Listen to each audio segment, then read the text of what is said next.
Hi, everyone, and welcome again to another Teacher Joseph podcast. A few interesting stories this week in the news. One is all about a little cow who was hit twice by a police car, and it looks like that was intentional. So that's making big news. Everyone's watching to see whether that cow is going to die or survive. I don't think it's been seriously injured. The police involved, the police officers, of course, are being investigated, and it's big news. So I don't know what's going to happen with that. It seems that we're very interested in the welfare of animals these days. But that isn't the story we're going to talk about today. The story we're going to talk about today is about how Cornish, that's the language that I mentioned in this week's weekly lesson, is indeed making a comeback. And we're just going to read the headline here and the story. It says, New life is breathed into the previously extinct Cornish language. It says here, the Cornish language is back from the dead amid a surge in popularity thanks to COVID-19 and a critically acclaimed psychedelic pop star. There has been a significant rise in the number of people learning Cornish since the pandemic lockdown forced classes online, according to the volunteer network Anne Rose Wyeth. I've no idea what that is. It looks like a different kind of a name, but I'm guessing it's Cornish. It says here, we have people in America, we have people in Australia, Mexico, Spain, Turkey, said Emma Jenkin, its support officer, who said her last online lesson had a couple of people in Cornwall, but mostly people learning Cornish are dotted all over the place. Jenkin added that there had been a huge influx of people wanting to learn Cornish during the pandemic, and the interest had kept growing, not just from those overseas who mostly have Cornish heritage. Younger people are taking up lessons as a result of the recent revival of Cornish in popular culture. The singer-songwriter Gwenno's Mercury Award-nominated album Tresor was written and performed almost entirely in Cornish.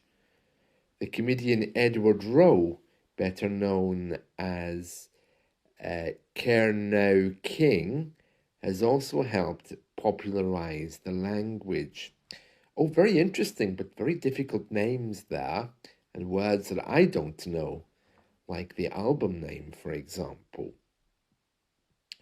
She goes on to say, the sudden popularity is quite the turnaround for a language that was officially declared extinct by UNESCO's World Atlas of Languages a little over a decade ago.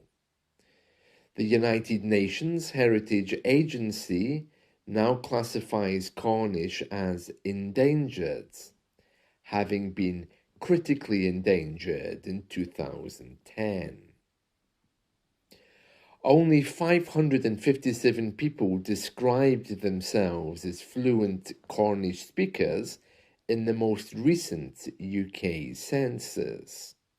But experts say this is probably a significant underestimate because it relates to the number of people who speak it as a first language, when in reality, most Cornish speakers use English in everyday life.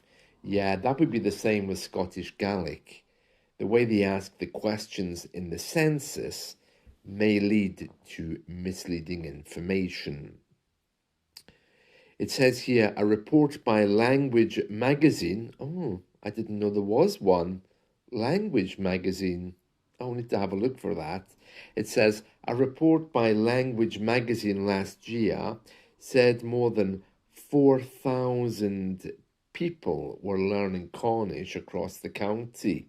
That's the county of Cornwall.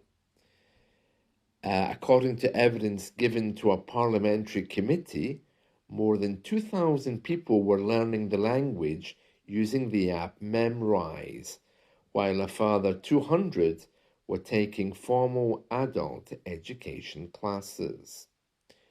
Whereas once these classes were the preserve of retirees and amateur enthusiasts, retirees, that just means people who have retired, retirees and amateur enthusiasts, said Jenkin, now they were becoming popular with a younger generation.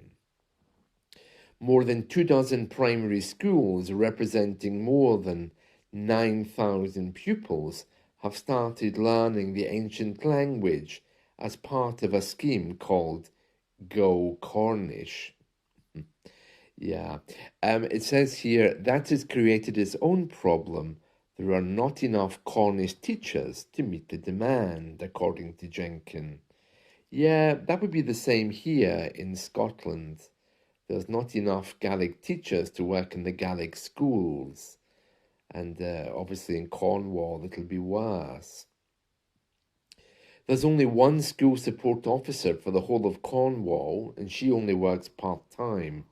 So Go Cornish has a waiting list because they can't do any more than what they are doing.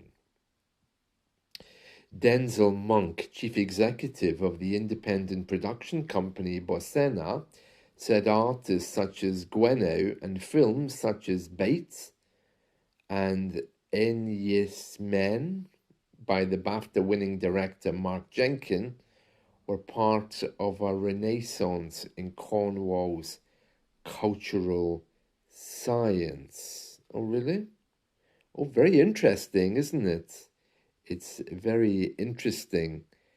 I'm not sure if this person they're talking about here is related in some way to this lady who's speaking in this article, who's called Emma Jenkin. Let me just read that again. It says here, Denzel Monk, chief executive of the independent production company Bosena, said artists such as Gwenno and films such as Bait and Ends Men by the BAFTA-winning director Mark Jenkin, and this article features someone called Emma Jenkin, were part of a renaissance in Cornwall's cultural scene.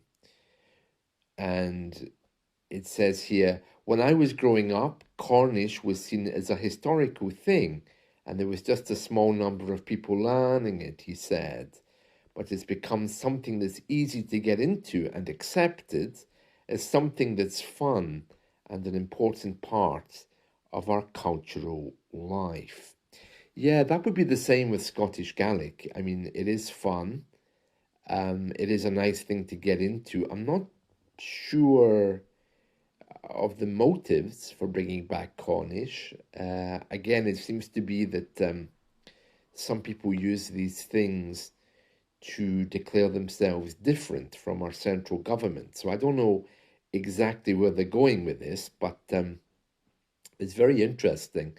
It says here, the revival has not come about as a result of increased funding from the central government, which formally recognised Cornish as a national minority in law in 2014.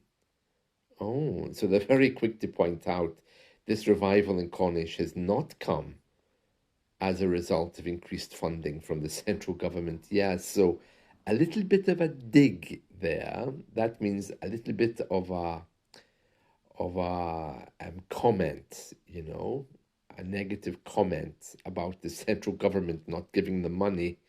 And then it says here, but recognition alone was not enough to support a minority language from going into decline, said Cornwall Council in a submission to the central government last year, describing the language as a British cultural asset which is at risk. Yeah, well, they might as well call it an English cultural asset um, rather than a British one, because these days the four nations are going their four ways. Yeah, oh, very interesting, very interesting. Yeah, and also there's a story about that cow who's being treated for injuries. I guess I should say which, because it's an animal, but reading these news reports, it looks like the cow is about to receive a special award from the king. Right, let's just read a little bit of that as well. Oh, just as I was turning the page there, I found another interesting story. It says here that the movie Saturday Night Fever, that's the one with John Travolta. It says here that the floor that was used, the multicolored dance floor, the one with the squares that light up, that's sold at auction for more than £250,000. Yeah, that was the original dance floor that John Travolta danced on when they made that movie. It says here the prop, that's what they call bits from movies, the scenery they use, used by John Travolta to dance as Tony Manero to a Bee Gees song in the 1977 movie, was a top-selling item in a sale of movie props. That's just bits from the movies, bits from the scenes, like the background, the floor. We call them props. Right, and here we are with the story about this cow. It says here, police officer who rammed a cow has been removed from frontline duty. The officer, filmed deliberately ramming a cow twice with his police car, has been removed from frontline duty while an internal investigation is conducted. Nev Kemp, Deputy Chief, let me read that again. Nev Kemp, Deputy Chief Constable, oh yeah, they've all got their titles in the police, haven't they? Deputy Chief Constable of Surrey Police said, at this time, the officer who was driving the police car has been removed from frontline duties pending the outcome of these investigations. The owner of the young cow has described the incident as horrific. Rob, who did not wish to give his surname and who is in his 60s, told a news agency, I think the video speaks for itself. It was horrific. And it's been shared widely on social media, showing a police car driving into a cow, a 10-month-old calf, that's a baby cow, called Bo Lucy in Feltham, which is near London. After the first strike, the car hit the animal for a second time, with the cow then appearing to become trapped under the vehicle. And then Rob's partner, oh, he's got a partner, has he? Okay, she called it disgusting, and it was looking like the police were trying to kill it. Now, of course, we don't know exactly what the circumstances were, but this has made headline news. Everyone's talking about it, and it says here, the cow has no broken bones and is recovering with other calves, but may still die of shock. Responding to the wide condemnation of the incident, the government's Interior Minister, the Home Secretary, James Cleverly, that's the guy who looks after our internal affairs, he's asked Surrey Police to provide a full urgent explanation, because he would be in charge of the police force That's the government department that look after them. And on the social media site formerly known as Twitter, cleverly said, "I can think of no reasonable need for this action. I've asked for a full, urgent explanation for this. It appears to be unnecessarily heavy-handed." A Surrey police spokesperson said they tried to safely capture the cow over a number of hours and explored several options before hitting it with a car. Dear. The force said the matter had been referred to its professional standards department. The police also went on to say, "I know that this has caused distress, and I'd like to thank the community for their concern. The decision to use the police car is one that was only taken after other methods to stop the cow had failed." Okay, so they're actually saying here they did it deliberately. There will be an investigation into the actions that led to this, but of course our focus has to be on the safety of the public. Really interesting.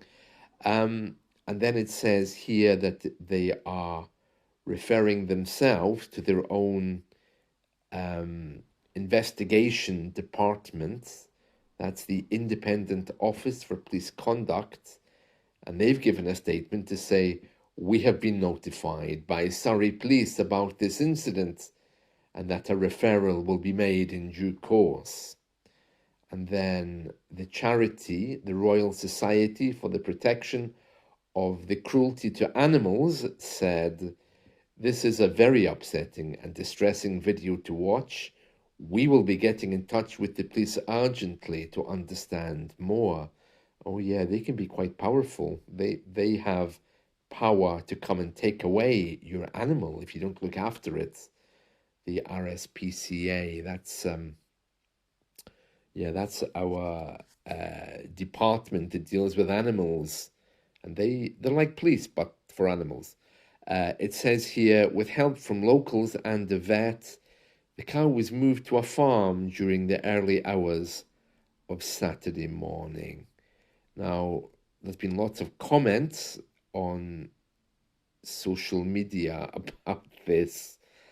One suggesting that perhaps it'll even get a special knighthood or honor from the king, which of course is just a joke. Yeah, so that's the story from today. I mean, I'm smiling because I get the idea that we just really don't care about humans anymore. You know, there's older people here dying of loneliness because they just don't receive visitors. And here we are all fretting over a calf, a young cow.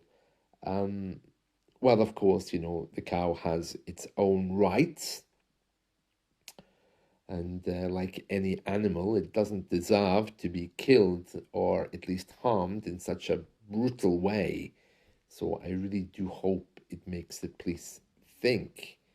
But in comparison with how humans treat each other here, I'm surprised that people really are caring so much about the animal. It's a good thing though, so that's nice. Anyway, that's today's story, all about Cornish and also about the cow. Okay, that's it from me. See you all. Bye.